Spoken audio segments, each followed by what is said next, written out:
Сәлем достар, бүгін біз сіздермен бірге блинчик жасаймыз. Егер сіздерге қалай блинчик жасаған қызық болса, до конца көріп кетіңіздер. Және достар, менің каналыма тіркелуді ұмытып кетпеңіздер. Каналымда өте қызықты рецепттер мен қызықты влогтар бар. Кеттік әйтсе. Бізге 3 жұмыртқа. Одан кейін бізге сүт керек болады. Сүтте 1 литр сүт қосаймыз. Барлығы сияқты біз 500 мл сүт қосамыз.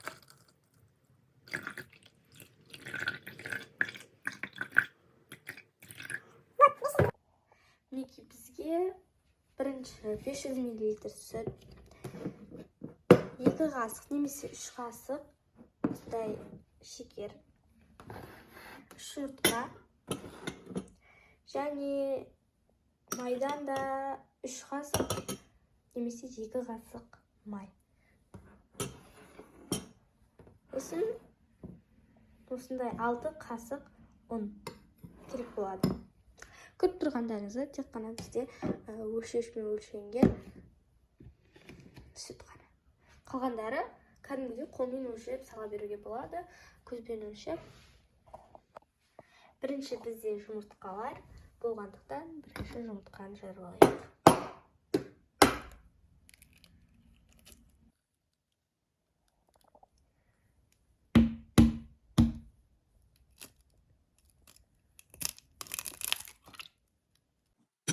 Шекерімізді салып аламыз.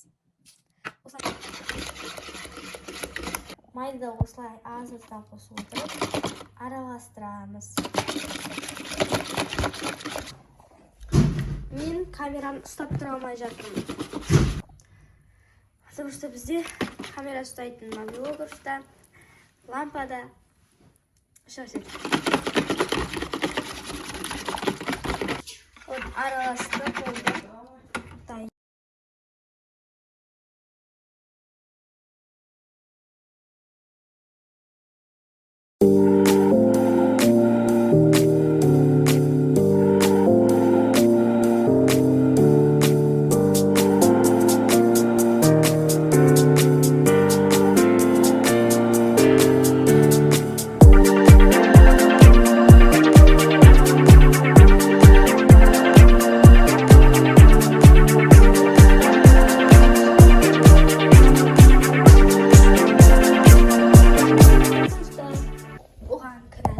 Тефаль.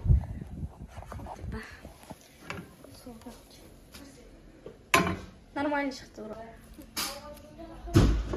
Ай, өлә, төктім мұны. Мұны, төктім мұны.